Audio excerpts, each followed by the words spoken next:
wannan shekara da muka iya samunta an Allah ya da abin da ya faru a ƙasar nan mata wannan shekara abin da ya sa aka samu babban matsala matasa suka iya dunguma sun fara shan taskale akai-akai shi yasa wannan Kirsimeti mata ba su yi ciki ba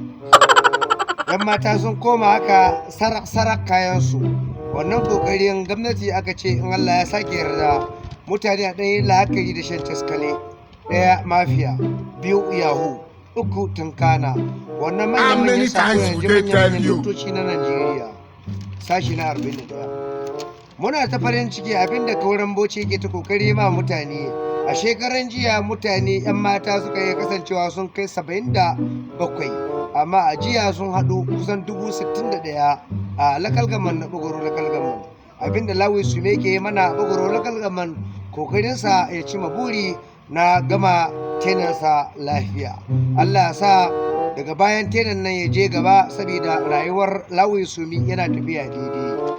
sashi na 61 farin ciki shakallo wannan shekara abinda ya faru da sanata Abdulkalim Muhammad Kawar Bauchi ya ce kafin ya yi ritaya pensioniya da gratuity za a biya su saboda rayuwa na al'umma ya zauna daidai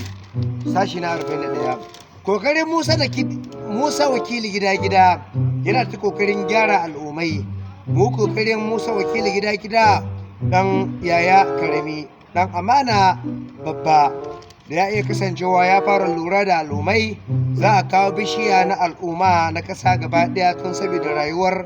yan adam na gefen mutane su zauna daidai sashi na 100